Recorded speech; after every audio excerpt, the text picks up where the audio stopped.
का बीजिया भगत खाए खर्च रहे निखुट्टे नाही। अमृत वेला सच नाम वड़ियाई विचार।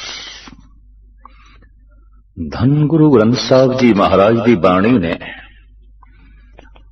अमृत वेले की अपनी एक महानता अपने बोलों अपने शब्दों दर्शाई है। दरअसल देखा जाए प्रकृति ने जो साडे शरीर की ये सिरजना की है, इस दे च रुत दा ते वक्त दा अपना प्रभाव है। मौसमी फिजा चारों पासे प्राकृतिक मंडल उदास दिखाई देता है। झड़ रहे ने पत्ते और चल रही ने हवावां, डोल दियां शाखा अपना शिंगार बदल रही ने, उदास दिखाई दे रही, नगन दिखाई दे रही ने। ये शाखा दरख्तां दी हो बहु मनुख ते मन की प्रकृति भी कुछ इस तरह जो है देखने को मिलती है। जर्रा जर्रा पत्ता पत्ता खिड़िया होया है। मौसमी बहार है। धरती ने मानो बड़ा सुंदर श्रृंगार किया है, किधरे पीले रंग दा, किधरे गुलाबी रंग दा, किधरे चिट्टे रंग दा। इतने सुंदर श्रृंगारमयी वस्त्र धरती दा चप्पा चप्पा सुहावना हो जाता है। ये मौसमे बहार मनुख दे मन दे उत्ते भी अपना एक खास असर पांदा है। गर्मी की रुत आ गई है, मन की हालत कुछ और हो गई है, ठंड आ गई है, शरीर ठिठर रहा है। तो रुत तो और समय तो मन प्रभावित है, तन प्रभावित है। सर्दी आ गई है, सानू कपड़े बदलने पैंदे ने, मोटे कपड़े गर्म कपड़े लबने पैंदे ने। और गर्मी मजबूर कर देंदी है गर्म कपड़ियां नू एक पासे करन ते। हू बहु जो समा है, दिन दे चार पैर, रात दे चार पैर, जिथे रुत दा असर है, मौसम दा तन ते मन ते असर है, उथे चार पैरां दा जिसनू समा कहंदे ने, वक्त कहंदे ने, इसका भी मन दे उत्ते तन दे उत्ते अपना प्रभाव है। आद काल तो संत जना दी पकड़ विच आई एक गल कि रात का जो चौथा पैर है, अगर मनुख समय सिर वाकई रात दे पहले पैर दे अंत होंदे होंदियां सौ गया है, तो शरीर दी नींद रात दे चौथे पैर दे आरंभ होंदियां संपूर्ण हो जाती है, अखां खुल जांदियां। यह गल वखरी है। अगर मनुख समय के मुताबिक सुता नहीं तो फिर मुश्किल है कि अमृत वेले ये उठ सके। वक्त सिर सौ गया नियम पूर्वक तो प्रकृति जगा देंदी है। असी देखते हैं प्रकृति पंछियों नू जगा देंदी है, पशुओं नू जगा देंदी है, क्योंकि उन्हां दी नींद सुभाविक है, प्राकृतिक है। रात दे पहले पैर दे अंत होंदे होंदियां चिड़ियां, पंछी, पशु करीबन करीबन सो जाते हैं। रात दा चौथा पैर आरंभ होया है।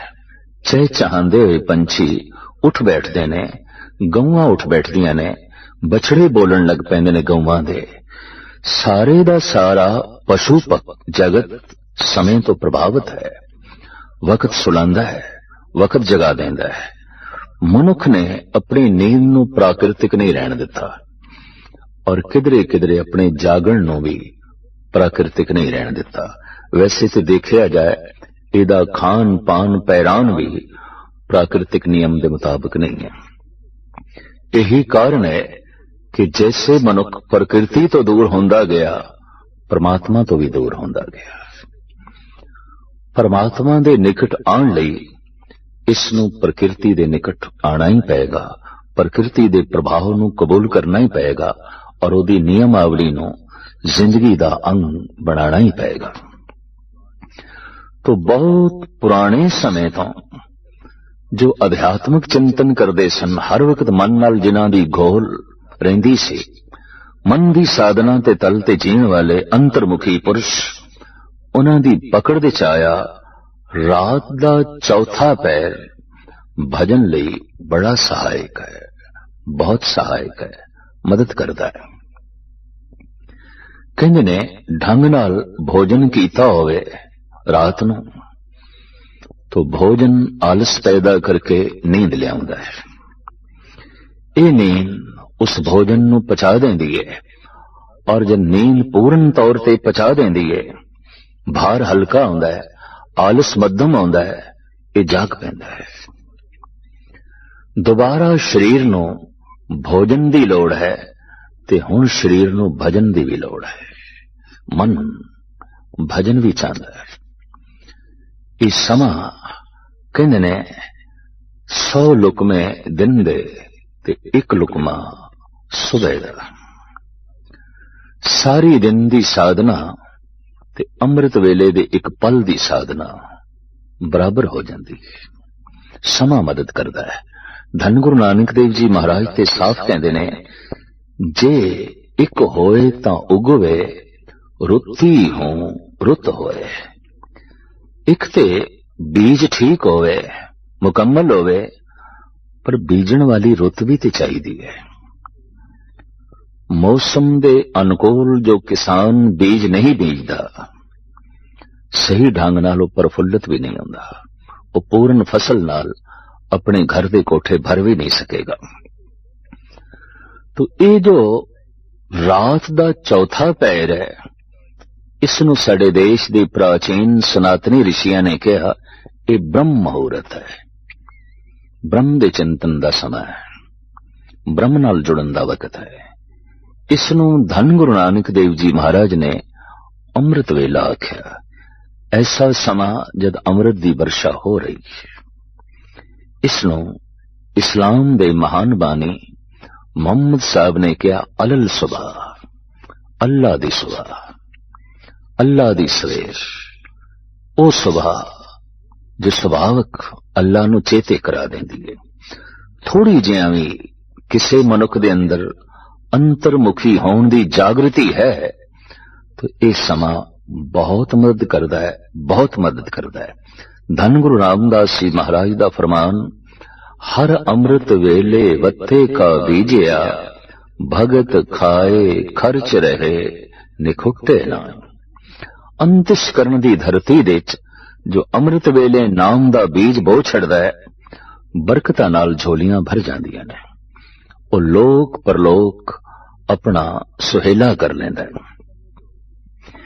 इस समय जो जागे है और इस समय जो बंदगी विच लीन होया है, दुनिया भर दे बंदगी दे पुगे हुए पुरुष संत जन उस साधक तो फिदा जांदे ने। अवतारी पुरुष भी जो है सदके जांदे ने। भाई साहब भाई नंदलाल ते कहंदे ने, शबद कुर्बान खाके राहे संगत, दिले गोया हमी बस आरजू करत। एक कोई आरजू रह गई है, हे गुरुदेव अमृत वेले ਜਿਹੜੀਆਂ ਸੰਗਤਾਂ ਤੁਹਾਡੇ ਮਾਰਗ ਤੇ ਚੱਲ ਪੈਂਦੀਆਂ ਨੇ, ਉਹਨਾਂ ਦੇ ਕਦਮਾਂ ਦੀ ਖਾਕ ਮੈਨੂੰ ਬਣਾ। ਉਹ ਕਦਮ ਬੜੇ ਪਾਵਨ ਨੇ, ਉਹ ਚਾਲ ਬਲੀ ਮਹਾਨ ਹੈ। ਅੰਮ੍ਰਿਤ ਵੇਲੇ ਦੀ ਚਾਲ ਗੁਰੂ ਦੀ ਤਰਫ दरअसल परमात्मा की चाल है। ये परमात्मा की तरफ चलना है और ये परमात्मा तक पहुंचने का एक महान वसीला है। भाई साहब भाई नंदलाल ते इत्थे तक कहते ने, थोड़ी जिहां भी जिस किसी दे अंदर जागृति पैदा हुई है, उसने एक गल समझ ली है कि अमृत वेले जो सुता रह गया है, मानो उदी नींद हराम है, वो हराम सोया है। बेदारी अस्त जिंदगी ऐ साहिबान शौक, गोया हराम कर दन आइंदा ख्वाब सुबह। थोड़ी जिहां भी बेदारी जागृति किसी दे अंदर पैदा हुई है, उस मनुख ने आइंदा दे वास्ते अमृत वेले दा सोना मानो हराम कर छड़दा है, भाव नहीं सौंदा। सुभावक वो जागदा है और अमृत वेले तो लाभ उठांदा है, उस समय तो लाभ उठांदा है। भाई गुरदास जी ते एक प्रार्थना करदे न अकाल पुरख दे अगों। आप कहंदे ने नख सिसलो सगल अंग रोम रोम कर, काट काट सिखन के चरण पर वारी है। हे परिपूर्ण परमात्मा, मन दी ए भाव दशा बनी है कि पैर दी उंगलियां दे नाखुन तो लैके सिर दे केसां तक नख सिसलो सगल अंग रोम रोम कर, समुचे शरीर दे रोम रोम दे टुकड़े कर दिते जान मेरे शरीर दे। मेरी ये चाहत, मेरी ये मंग, फिर इन्हां टुकड़ियां नूं की करिए? काट काट सिखन के चरण परवारीए। इन्हां नूं कट कट के पुरजा पुरजा करके गुरु के जो सिख ने उन्हां दे कदमां तो सदके करो, उत्थे निछावर करो, फिर भी आखिर मांस दे टुकड़े ते बचनगे। की करिए? आप अगां चल के कहने ने अगन जराए ताहें पीसन पिसाए, ले उड़े पवन होए अनेक प्रकारिए। फिर मेरे मांस दे टुकड़ियां नूं जला देना, बचियां रहन जो हड्डियां उन्हां नूं पी देना। फिर पवन राणी दे चरनां च बेनती करनी, जोदड़ी करनी, मेरी राख नूं ते हड्डियां दे जरियां नूं उड़ा के ले जाए। आप कहंदे ने अगन जराए ताहें पीसन पिसाए, ले उड़े पवन होए अनेक प्रकारिए। तो पवन उड़ा के ले जाए, आखिर पवन हर वक्त इस खाक नूं और हड्डियां दे चूरे नूं अपने कोल रख नहीं सकती, किधरे न किधरे ते सुट्टेगी। तो भाई जी कहंदे हां हां ये सुट्टे, पर किथे सुट्टे? जत कत सिख पग धरे गुरु पंथ प्रात, ताहू ताहू मार्ग में भस्म को डारिए।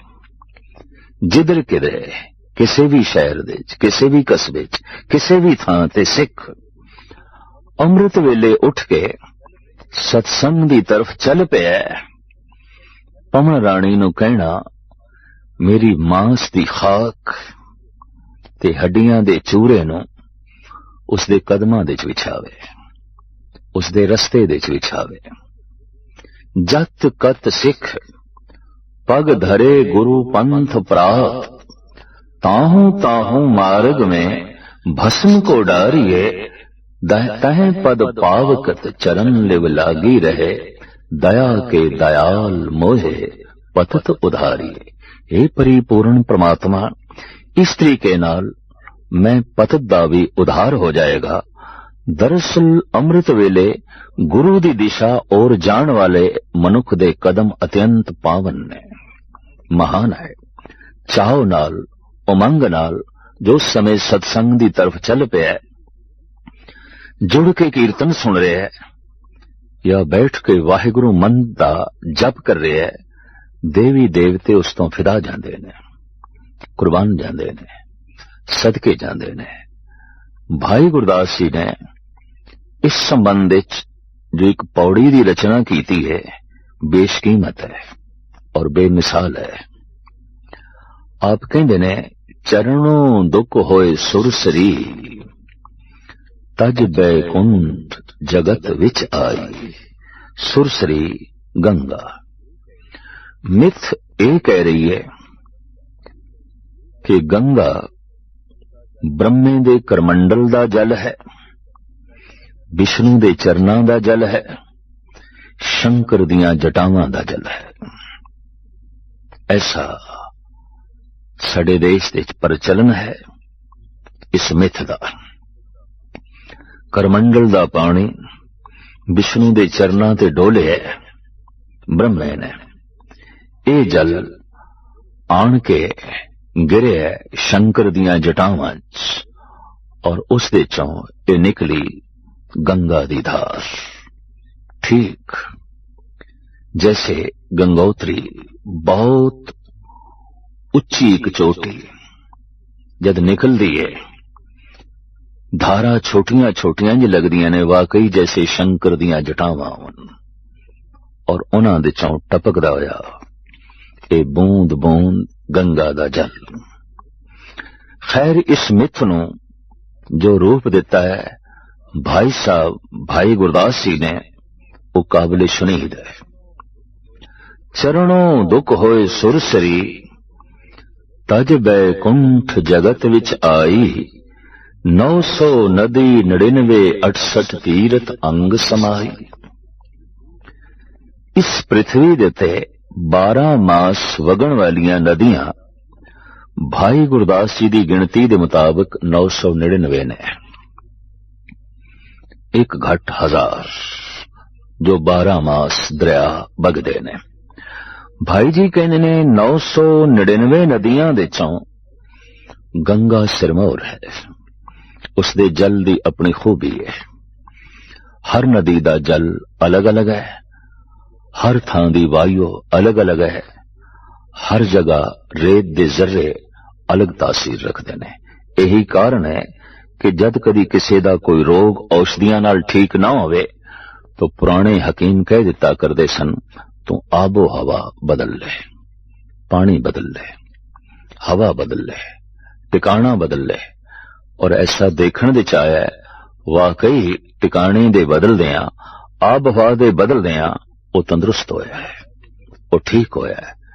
हवा किसी शरीर लई अमृतमयी हो सकती है, जल किसी शरीर लई अमृतमयी हो सकता है। गंगा दा जल शरीर लई इतना लाभकारी मनिया गया कि प्राचीन जो वैद सन, हकीम सन, शरीर शास्त्री सन, उन्हां दी रसना तो निकले ते अमृत है। ये ते शरीर लई लाभकारी है। दरअसल आत्म चिंतन करने लई अगर शरीर ठीक नहीं तो फिर मन दा आत्म चिंतन करना भी कठिन है, औखा है।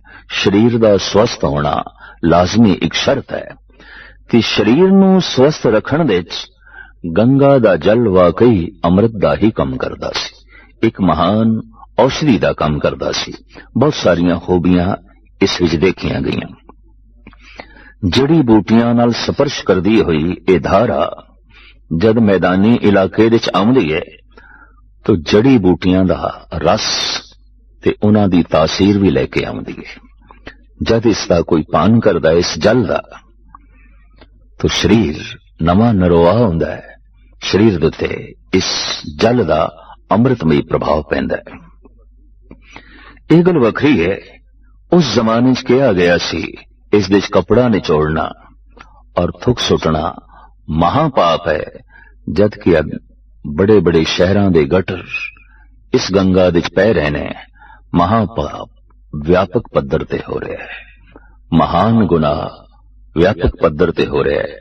अमृतमयी जल नूं किसी हद तक विष बनाया जा रहा है। मनुख ने जैसे अपना जीवन विष बना लिया है, ये अमृतमयी हवा नूं, अमृतमयी जल नूं थां थां ते विष बनाने दे जो है तुलिया होया है। किधरे दी हवा खराब की थी और किधरे नदी नालियां दे जल दे प्रवाह नूं इसने खराब कीता है, गंदा कीता है, मलिन कीता है। खैर ये एक अलग विषय है। ये जल अमृतमयी है। इस वास्ते भाई साहब भाई गुरदास जी कहते ने 999 नदियां दे चों गंगा सिरमौर है। 900 नदी 99 68 तीरथ अंग समाई। 68 तीरथ इसके किनारे ते बने हुए ने। देव प्रयाग, रुद्र प्रयाग, कर्ण प्रयाग, ऋषिकेश, हरिद्वार, बनारस, प्रयागराज दा संगम इत्यादि छोटे वड्डे तीरथ इसके तट ते बने हुए ने। तीर्थां दी शोभा बनी हुई है। तीरथ गंगा दे तट ते सुभायमान दिस रहे ने। थां थां ते तीर्थां ते जाके लोकी अपना तन मन इशनान द्वारा सही करन दी कोशिश दे लगे रहंदे ने। तो भाई जी कहने 68 तीरथ गंगा दे तट ते बने हुए ने।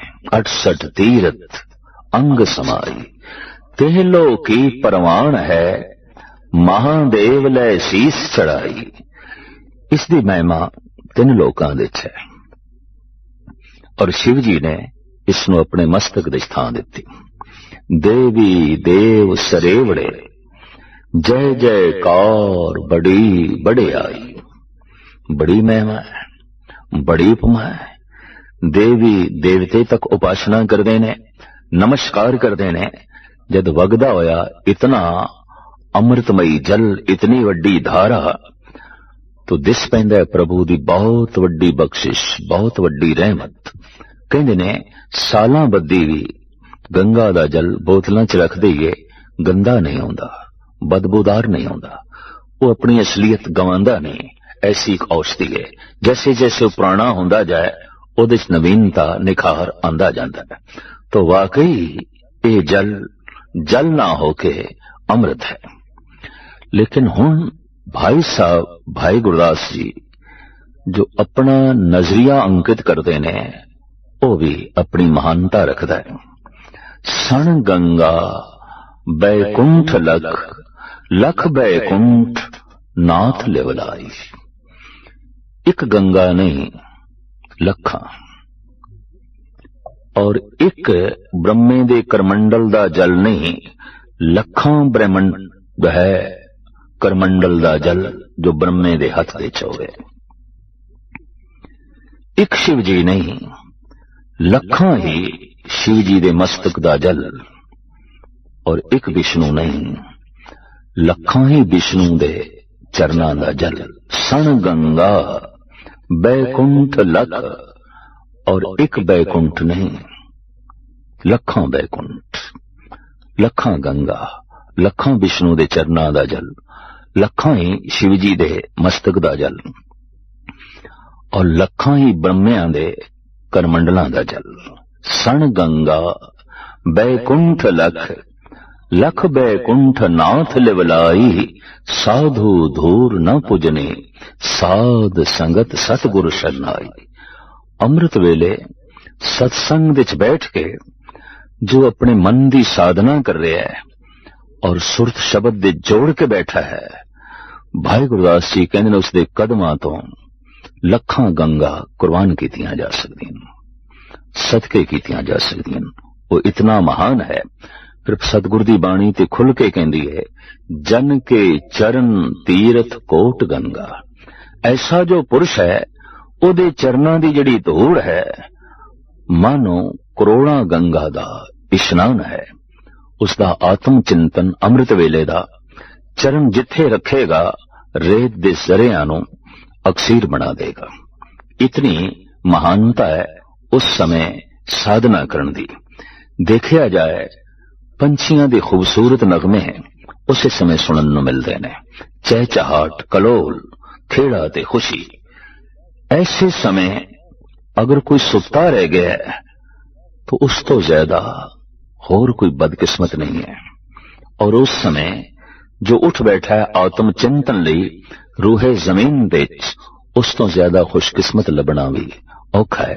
वो महान खुशकिस्मत मनुख है। धन गुरु नानक देव जी महाराज दा फरमान, परिपूर्ण परमात्मा दे चरनां दे सब तो वड्डी जिहड़ी भेंट है वो भेंट अमृत वेला ही है। बस उस समय नूं तू परमात्मा दे अगों रख भाव, उस समा परमात्मा लई है। धन कमाण दा अलग वक्त, भोजन छकण दा अलग, शरीरक क्रियावां दे अलग समय, और समाजिक संबंध, आर्थिक रिश्ते, राजनीति दा वेला, इस दे लई अपने अपने समय ने। पर रात दा चौथा पैर प्रभु नाल मिलन दा समय है, ईश्वर नाल जुड़न दा समय है। इस समय नूं तू ईश्वर दे ही अर्पण कर, प्रभु दे अर्पण कर। ये समा अपने कोल ना रखें, सुता ना रह जाए, उठ उस समय। और ये उठना एक बंदगी है, उठना एक इबादत है। यही कारण है कह दिता गया ये सुबह सुबह अल्लाह दी है, ये सुबह, ये सवेर, ये मुहूर्त ब्रह्म है, ये समा अमृत वेला है, अमृत दी बरखा हो रही है। दरअसल कहते ने उस समय माया सुत्ती पई होंदी है। माया दे सुते रहने तो मुराद ये है, अक्सर लोग सुते पे ने, तो दुनिया जे सुती पई है तो बोल भी बंद ने। करीबन करीबन 90% जो मनुख दे बोल होंदे ने समाजिक होंदे ने, आर्थिक होंदे ने, राजनीतिक होंदे ने, और उन्हां बोलां दे नाल वातावरण मलीन होंदा है। उन्हां बोलां दियां तरंगां चारों पासे छा जांदियां ने। नवे नवे इबादत करन वाले बंदे नूं, ध्यान साधना करन वाले बंदे नूं ये बोल और उन्हां बोलां दियां तरंगां प्रभावित करदियां ने, नाम जुड़न दे च बाधा खड़ी कर देंदियां ने। तो जगत ते सुत्ता पे है, ये तरंगां पैदा नहीं हो रही। ऐ मनुख तो उठ बैठ, अपने अंदरों आध्यात्मिक तरंगां पैदा कर, ताकि परमात्मा दी बख्शिश जो बरस रही है ओदा तू पात्र बन सके और अपनी झोली दे जो है पा सके। धन गुरु नानक देव जी महाराज ने इसनूं ऐसा कहा, अमृत वेला सच नाम वड़ियाई विचार। अमृत वेले उठ के सच्चे नाम दा चिंतन ते उस वड्डे दियां वडियाइयां दी विचार तू कर। ये गल वखरी है कि दिन भर भी तू विचार कर सकदा है, पर ओ तरंगां उस विचार नूं गहरा नहीं जाण देणगियां जो चारों पासे फैलियां होईयां ने। रात नूं शरीर विश्राम दे जाना चाहता है तो शरीर दी चेतना, शरीर दी शक्ति सारी सुकड़ रही है, मुश्किल है। उस समय तू संघर्ष करके प्रभु दा जो है चिंतन कर सके। ये समा, ये वक्त मदद करता है। जैसे पहाड़ ते एक मनुख निर्भर होके चल रहा है, पर एक ने सिर दे ते एक मन दा वजन रखिया होया है, तो कठिन होवेगा उसनू जो है चढ़ना। अमृत वेले मनुख निर्भर होंदा है, दिल दिमाग ते कोई बोझ नहीं होंदा, वो समा मदद करता है। धन गुरु नानक देव जी महाराज ने इसकी महिमा गायन करदे होया कहा, दुनिया दियां सारियां बरकतां उस मनुख दे झोली दे च आण पैंदियां ने जो उस समय उठ के वाहिगुरु नाम दा अभ्यास करदा है, वाहिगुरु नाम दा चिंतन करदा है। इस चिंतन द्वारा उसदा प्रभु नाल संबंध जुड़दा है। ते प्रभु नाल संबंध जुड़न दा मतलब की है, महाशक्ति नाल संबंध। और जैसे महाशक्ति नाल संबंध जुड़दा है, महाशक्ति उसके अंदर प्रवेश होनी शुरू हो जाती है। ईश्वर नाल जुड़िया होया मनुख कमजोर नहीं हो सकता। तिथे जोध महाबल सूर, तिनमें राम रहा भरपूर। जिन्हां दे अंदर राम भरपूर होके समा जांदा है, वो महाबली आउंदे ने, योद्धा आउंदे ने, सूरबीर आउंदे ने, और अमृत वेले दी इस बरकत नूं प्राप्त करके महान योद्धे वो बन जांदे ने। चौथे पैरे सुबह के सुरतियां उपजे चाओ, तिन दरियावां सो दोस्ती मन मुख सच्चा नाम। धन गुरु नानक देव जी महाराज दा फरमान, जो गहरे तल दे प्रभु चिंतन करने वाले ने, विचारक ने, दार्शक ने, रात दे चौथे पैर उन्हां दे अंदर उमंग पैदा हो जाती है, तरंग पैदा हो जाती है। चौथे पैरे सुबह के सुरतियां उपजे चाओ, तिन दरियावां सो दोस्ती मन मुख सच्चा नाम। उन्हां दी दोस्ती इशनान नाल हो जाती है। उन्हां दे मन विच और उन्हां दी रसना दे च, मुख दे च परमात्मा दा नाम होंदा है, सच नाम होंदा है। इस नाल वो अपने मन नाल संघर्ष करते हैं। दरअसल परम पद दी प्राप्ति मन नाल संघर्ष करके जितन तो बाद ही प्राप्त होंदी है। जो लोग ऐसा नहीं करते, संघर्षमयी बिरतियां विपरीत दिशा दी ओर चल पैंदियां ने। जो इस समय तो लाभ नहीं उठांदे और मन तो पार होके परमात्मा दे अस्थान ते नहीं पहुंचना चाहते, तो बिरती दा प्रवाह, जीवन शक्ति दा प्रवाह विपरीत दिशा दी ओर चल पैंदा है। ऐसे मनुख मन नाल संघर्ष ना करदे होए समाज नाल संघर्ष करन लग पैंदे ने, कानून नाल संघर्ष करन लग पैंदे ने। संघर्ष करन दी बिरती ते मनुख दे अंदर है। समाज नाल संघर्ष करना है, संसार नाल संघर्ष करना है। अक्सर ऐसे लोगां नूं रात चाहिदी है, रात दी तारीकी चाहिदी है। पर मन नाल संघर्ष करना है, उजाला चाहिदा है। अमृत वेला दिन दी शुरुआत है और संध्या शाम दी रात दी शुरुआत है।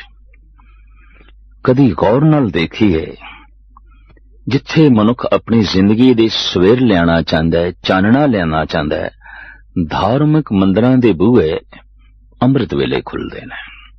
मस्जिदां दे दरवाजे, मंदिरां दे दरवाजे, गुरुद्वारियां दे बूहे अमृत वेले खुलदे ने।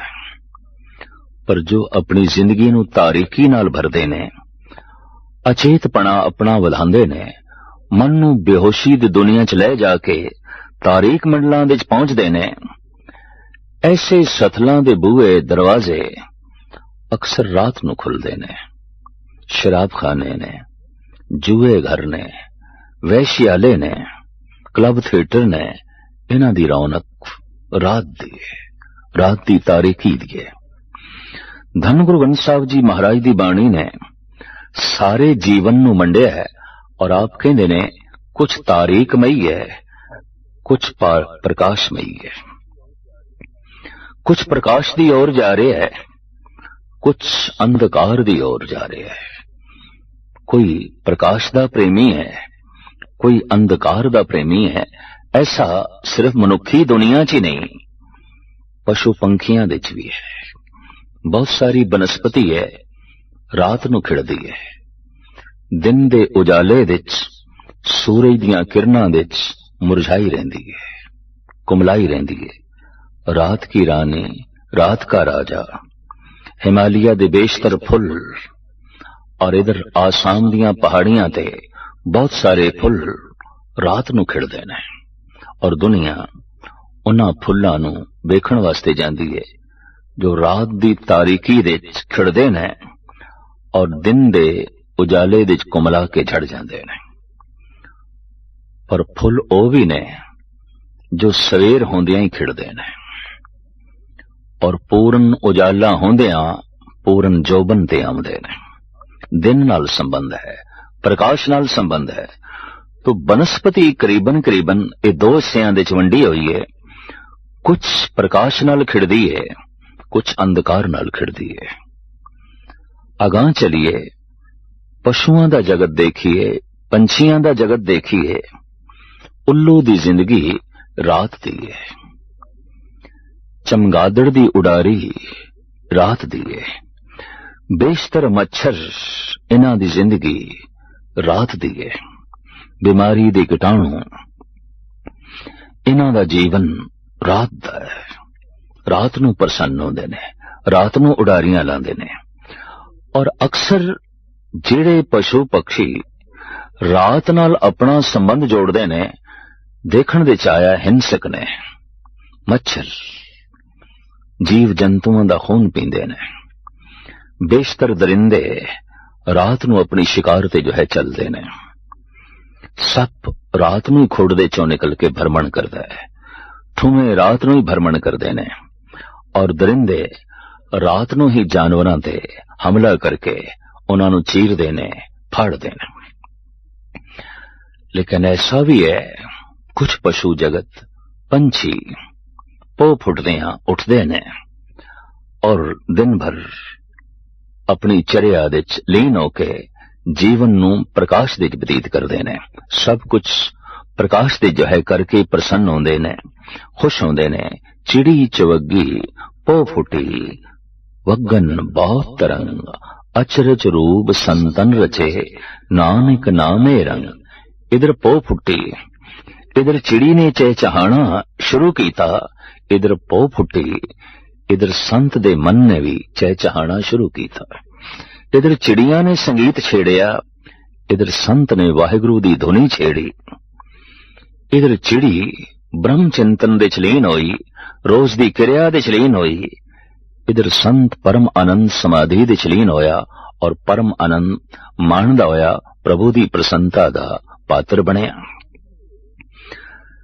अमृत वेले दी सवेर नाल जिन्हां दा जीवन आरंभ होंदा है, मानो सवेर दे उजाले दे प्रेमी ने, उजाले दे जो है पुजारी ने, उजारे नू सजदा करदे ने, परिक्रमा करदे ने और झुके रहंदे ने उजाले दे अगों, प्रकाश दे अगों।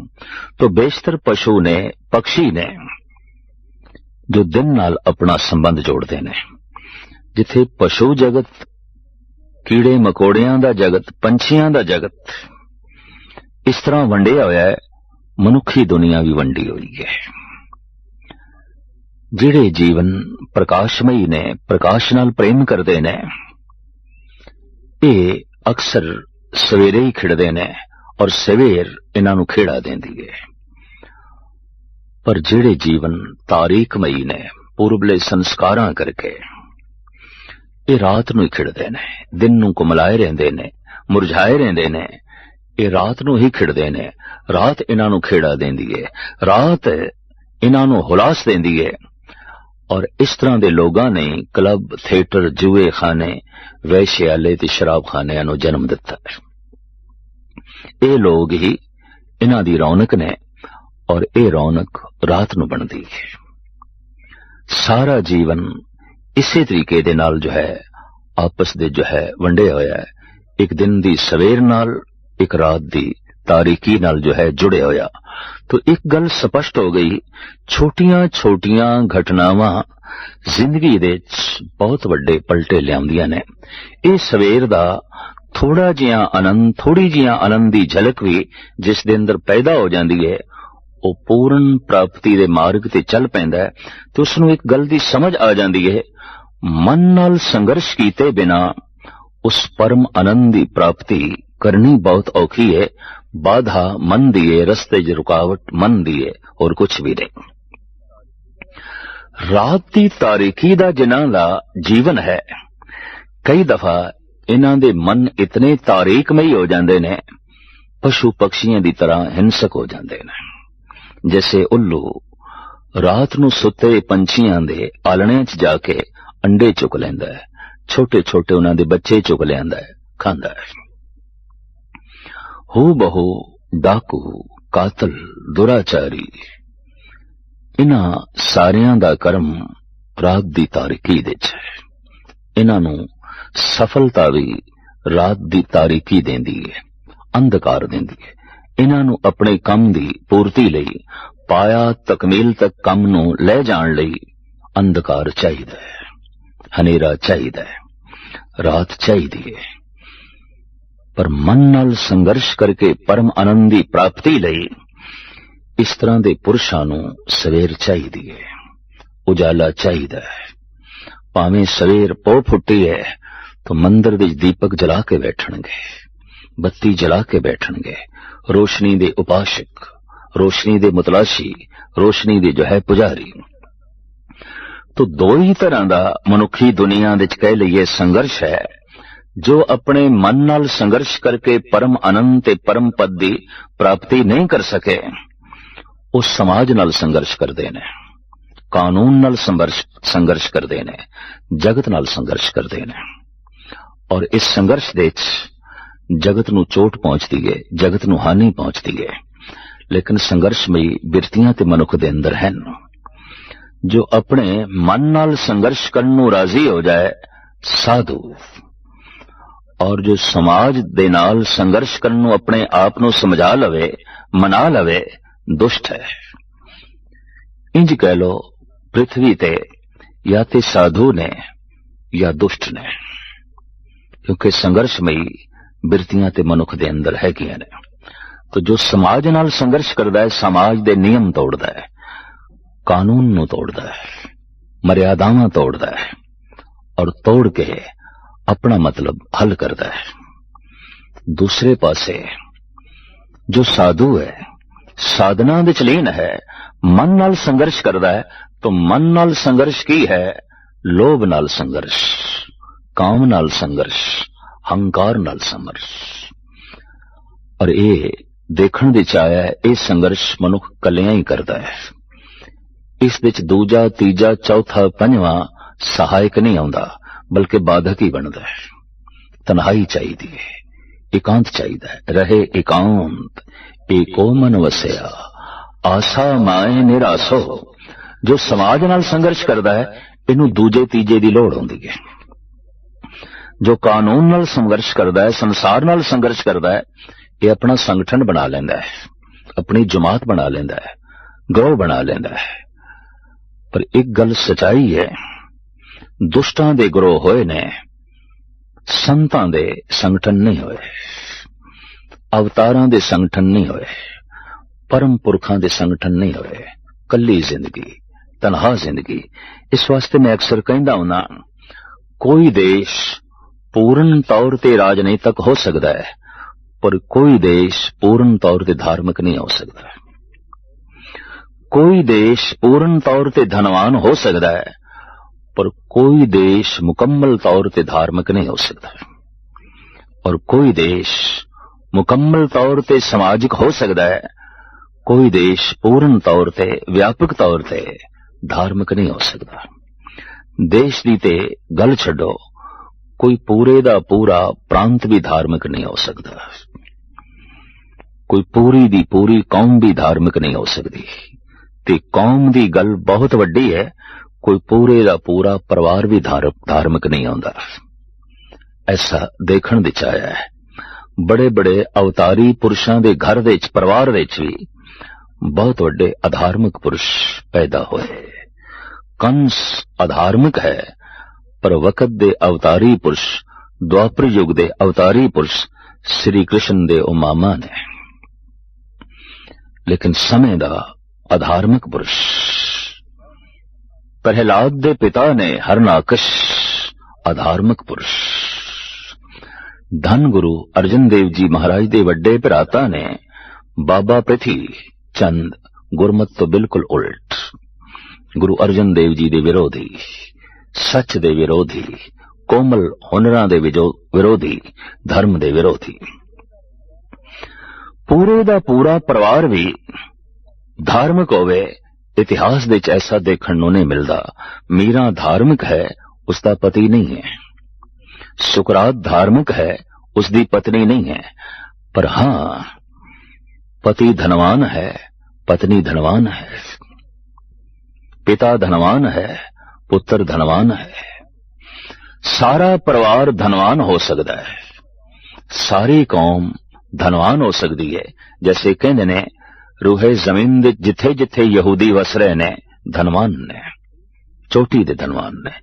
तो कोई उम्मत पूरी दी पूरी धनवान हो सकती है, गुणवान हो सकती है।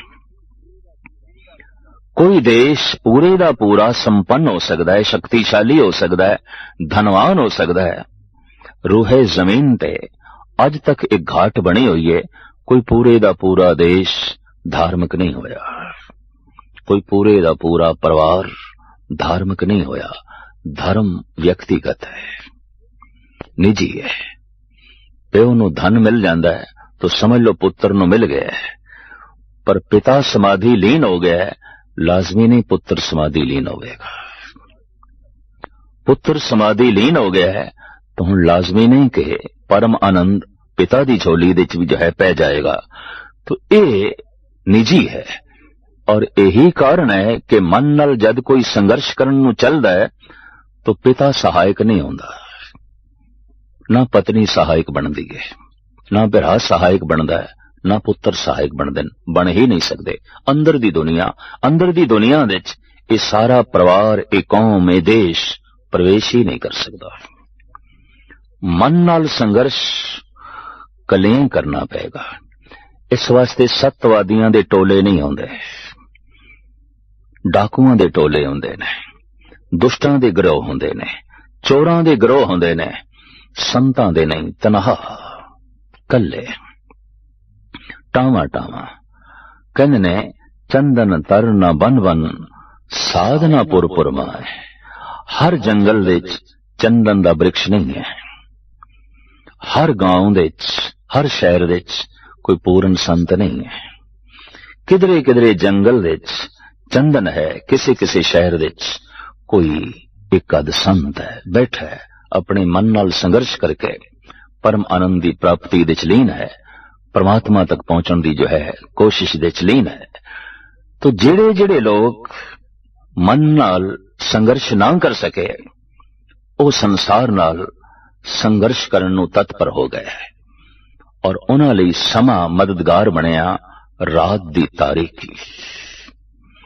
रात दी तारीकी तो जो डर पैदा हो गया, जो खौफ पैदा हो गया, दरअसल रात खौफनाक नहीं है। रात दी तारीकी विच डाकू, दुराचारी, चोर उस तारीकी दा लाभ उठा के अपना काम करते हैं। यही कारण है रात डरावनी बन गई, रात भयानक बन गई। रात दी तन्हाई विच किसी एक पासे जाना कोमल लोगां लई औखा हो गया, कठिन हो गया। क्यों? रात दी तारीकी दे चोरां दे गिरोह हो सकते हैं, डाकुआं दे गिरोह हो सकते हैं, दुराचारियां दे गिरोह हो सकते हैं। रात भयानक हो गई, रात डरावनी हो गई। जिन्हां जिन्हां ने भी समाज नाल संघर्ष कीता, कानून नाल संघर्ष कीता और दुनिया नूं दुखद कीता, उन्हां ने रात दी तारीकी नूं वरतिया। जिन्हां ने अपने मन नाल संघर्ष कीता ते परम आनंद दी प्राप्ति कीती, उन्हां ने अमृत वेले तो मदद लई, सुबह तो मदद लई, अल्लाह दी सुबह, ब्रह्म मुहूर्त तो मदद लई, अमृत वेले तो मदद लई। और वाकई उस समय ने मदद की थी, बड़ी भारी मदद की थी और बहुत वड्डी सौगात उस पुरुष दी झोली च पा दी। उस समय ने सहायक बन के, मददगार करके बन के तो होया कि जीवन अमृतमयी हो गया, बोल अमृतमयी हो गए, दृष्टि अमृतमयी हो गई। अमृत वेले ने रोम रोम नूं अमृत कर दिता, अमृत वेले ने दृष्टि नूं अमृत कर दिता, अमृत वेले ने स्रोत नूं अमृत कर दिता, अमृत वेले ने रसना नूं अमृतमयी कर दिता, अमृत वेले ने दिल दिमाग नूं अमृतमयी कर दिता। सोचनी अमृतमयी हो गई, बोलनी अमृतमयी हो गई, वेखनी अमृतमयी हो गई। भावें प्रभु चिंतन नाल ये सब कुछ होया, पर मदद अमृत वेले दी, ब्रह्म मुहूर्त दी, अलल सुबह दी। किन्ने खुशकिस्मत लोग ने हो जो इस समय तो लाभ उठा के अपने मन नाल संघर्ष करने नूं जुट पैंदे ने। धन गुरु नानक देव जी महाराज कहंदे ने, हाँ संसारिक कामना मन दे च रखण वाले किसी वक्त भी इबादत कर सकते ने। उन्हां दा अपने मन नाल संघर्ष नहीं होंदा, बल्कि प्रभु दे कोलों कोई मंग आउंदी है, कोई चाहत आउंदी है।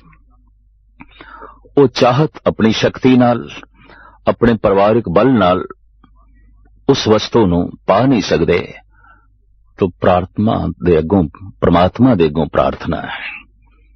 कहंदे ने जद भी मनुख असफल हो जाए और सफलता उसनूं बहुत कोसों दूर दिखाई देवे और अपना बल कम करदा या ना दिखाई देवे, तो फिर वो ईश्वर दे अगों हथ जोड़दा है। हे परिपूर्ण परमात्मा, तू मेरी ए इच्छा पूरी कर, तू मेरी ए इच्छा पूरी कर। पर अमृत वेले जो उठ के नाम जप रहा है, वो परमात्मा नूं इंज नहीं कहंदा मेरी ए इच्छा पूरी कर, मेरी ए इच्छा पूरी कर। वो इंज कहंदा है, हे प्रभु जो तेरी इच्छा होवे उस विच मैं राजी होवां, जो तेरी रजा होवे उस विच मैं राजी होवां। बस यही फर्क है एक सच्चे इबादत गुजार मनुख दे और एक दुनियादार मनुख दे। ये फर्क है। एक कह रहे हे प्रभु मैं सजदा कर रहा, मैं जोदड़ी कर रहा, मैं तेरी इबादत कर रहा, तू मेरी ए इच्छा पूरी कर, तू मेरी ए कामना पूरी कर, तू मेरी ए कामना पूरी कर। करीबन करीबन असीं देखदे हां एक पिता भी सियाणा है कि इस 2-3 साल दे बच्चे दी लोड़ की है, 1 साल दे बच्चे दी लोड़ की है। अगर मां नूं पता ही नहीं, प्यो नूं पता ही नहीं, तो शायद मां बाप एवें बन गए ने ये मां बाप है नहीं। इस 2-3 साल दे मासूम बच्चे दी वास्तविक लोड़ां की ने मां समझदी है, प्यो समझदा है, और इस बच्चे नूं मंग नहीं करनी पैंदी क्योंकि अजे विचारा मंगण जोगा भी नहीं। मां पूरी करदी है उसकी मंगा नूं, पिता पूरा कर रहा है उसकी जो है लोड़ां नूं। जगत पिता परमात्मा नूं क्या वाकई नहीं पता कि साडी लोड़ां की ने, साडी चाहत की है? और समय दे मुताबिक, उम्र दे मुताबिक, जीवन दे मुताबिक साडियां लोड़ां की हो सकदियां ने। अगर ये सब कुछ परमात्मा नूं पता ही नहीं तो जैसे वो पिता पिता नहीं कहला सकदा जो 2-3 साल दे बच्चे दियां लोड़ां नूं नहीं समझदा, वो परमात्मा भी कैसा परमात्मा होवेगा? और क्यों कर उसनूं परमात्मा आख्या जाए जिसनूं जीवां दी लोड़ां दा ही ना पता होवे। दरअसल सब दियां लोड़ां दा उसनूं पता है, सब दा उसनूं पता है, और सब दी झोली च लोड़ां दे मुताबिक, उसदी लोड़ां दे मुताबिक वो वस्तुआं पांदा है। और ये गुरु नानक दी सोचनी बड़ी अजीम, वाकई किसी दी झोली च दुख भी पांदा है। ये दुख उसदी लोड़ होंदी, उस तो बिना वो संभलेगा नहीं, उस तो बिना शायद वो सुचेत ना हो सके, उस तो बिना शायद उसदे कदम सही मार्ग ते जो है ना हो सकन। इस वास्ते आत्म चिंतन करने वाले पुरुषों की बहुत पुराने समय तो ये सूझ समझ बनी कि हे परिपूर्ण परमात्मा, जो तेरी इच्छा है वो पूरी होवे। मन नाल संघर्ष करदे होया पहली अवस्था उन्हां दी ए बनदी है, अगर वाकई उन्हां नूं जित प्राप्त हो रही है तो मैं फिर अर्ज करा, मन नाल संघर्ष की है, लोभ नाल संघर्ष, मन नाल संघर्ष की है, काम नाल संघर्ष, मन नाल संघर्ष की है, हंकार नाल संघर्ष। पत्थर नाल सिर मार के ओदे सुराख कर देना, रास्ता बना देना आसान है। अहंकार नाल सिर टकरा के ते अहंकार नूं चिकना चूर करना कठिन है, औखा है। अहंकार नूं चूर करके जिन्हां ने निरंकार दा मार्ग बनाया, लोभ नूं मिट्टी दे च मिला के जिन्हां ने संतोख दा दीवा जलाया, काम नूं शांत करके जिन्हां ने अपने अंदर राम नूं प्रगट कीता, ये बहुत वड्डे महाबली लोग ने। जिन मिल मारे पंच सूर वीर, ऐसो कौन बली रे। कौन है ऐसा व्यापक महाबली जो इन्हां पंजां नाल संघर्ष करके जित नूं जो है प्राप्त होया होवे। तो जद कोई काम नूं जित लैंदा है, राममई हो जांदा है, लोभ नूं जित लैंदा है, संतोखमई हो जाता है, हंकार नूं जित लैंदा है, निरंकार दी शक्ल सूरत जो है धारण कर लैंदा है। ऐसा संघर्ष उसनूं महान बना देंदा है, अति जो है उत्तम बना देंदा है। तो मार्ग जिंदगी विच ये दो ने। अक्सर ऐसा देखा जाता है जैसे पानी निवाण दी तरफ अपने आप चलता है, मनुख खड दी तरफ, निवाण दी तरफ अपने आप चल पैंदा है। किसी सहारे दी लोड़ नहीं, किसी सहायक दी लोड़ नहीं, किसी मददगार दी लोड़ नहीं। जीवन दा वेग अपने आप निवाण दी तरफ जांदा है। पर जीवन नूं बुलंदियां ते ले जाना है, चढ़ाइयां ते ले जाना है, सहारे दी लोड़ है, आसरा चाहिए है। एक समय दा आसरा, वकत दा आसरा, एक प्रभु दा आसरा, परमात्मा दा आसरा। एक अमृत वेले जागना ते एक परमात्मा दा आसरा मिल सके। अरदास जोदड़ी तिसे अगे नानका खले कीजे अरदास। खड़े होके उसके अगों तू अरदास कर, जोदड़ी कर, हे प्रभु अवर पंच हम एक जना, क्यों राखें घर बार मना। हे प्रभु ओ पंज ने, मैं कल्ला, तू मेरा सहायक बन, तू मेरे नाल हो, तां मैं इन्हां पंजां नाल मत्था मार सकदा, मैं कल्लिया नहीं। इस वास्ते कहंदे ने कीती हुई बंदगी वो सफल समझ लो अगर अंदरों अरदास पैदा होगी। ये तीन पड़ाव ने, प्रयास, अरदास, प्रसाद। प्रथम ते प्रयास ही है, मन नाल संघर्ष करना, अमृत वेले उठना है, जप है, तप है, सत्संग है, बाणी दा पाठ है, सतपुरुषां दी सोबत है, ये प्रयास है। लेकिन ये प्रयास लंबे समय तक चलता रहे ते प्राप्ति कुछ भी ना होवे तो कहते ऐसी हालत विच अंदरों अरदास पैदा होंदी।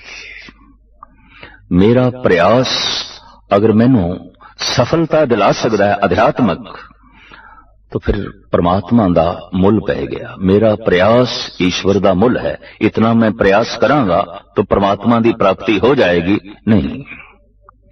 जद भी किसी नू परमात्मा मिले है, परम आनंद मिले है, जगत दे तमाम श्रेष्ठ पुरुषां ने कहा है वो मिले है प्रसाद है। प्रसाद बख्शिश है, रहमत है। साडा प्रयास कुछ भी नहीं, ओदा प्रसाद है, ओदी बख्शिश है। इहदी बैरूनी रूप रेखा गुरु घर विच बड़ी सोहनी देखण नूं मिलदी है। पहले कथा कीर्तन दा सुनना है, सेवा करनी है, दान पुण्य करना है, ये सारे दा सारा प्रयास है। ये फिर प्रयास ले जांदा है अरदास तक, और अरदास तो बाद की है हत्थां च पै जांदा है प्रसाद। प्रसाद तो बाद फिर कुछ नहीं। प्रसाद लेके जाओ अपने घर नूं। प्रसाद अखीर है, प्रसाद दे अखरी अर्थ बख्शिश, रहमत। जद भी कोई समाधि लीन होया है, जद भी किसी दी जिंदगी दे च मिठास भरी है, उसने यही आख्या है प्रसाद, बख्शिश, रहमत। तो पहले ते प्रयास है, उद्यम है, और जब मनुख थकदा है, टुटदा है, इस प्रयास की सफलता नहीं मिलती, अंदरों अरदास जागदी है, हे परिपूर्ण परमात्मा तू रहमत कर, बख्शिश कर। जैसे ये अरदास निकलती है जिंदगी च इको ही दफा निकलती है, क्योंकि पूर्ण हो जाती है। बिरथी कदे ना हो वही जन की अरदास, रोम रोम उसका अमृत नाल भर जाता है, और वो कह उठता है तेरा प्रसाद तौ प्रसाद, तौ प्रसाद, गुर प्रसाद, गुर प्रसाद। हे गुरु ये तेरा प्रसाद है, तेरी बख्शिश है। हे प्रभु तौ प्रसाद, ये तेरी रहमत है, तेरी बख्शिश है। धन ने ओ पुरुष जो समय अनुसार अमृत वेले नूं समझ के उस वक्त उठ बैठते ने ते मन नाल संघर्ष करने लई राजी हो जाते ने। वाहिगुरु मंत्र दे जप द्वारा अपने आप नूं अरदास तक ले जाते ने ते परमात्मा दे प्रसाद दे पात्र बन जाते ने। सतगुरु ये प्रसाद सारियां दी झोली च पावे और सारियां दी जिंदगी नूं अमृतमई बनावे।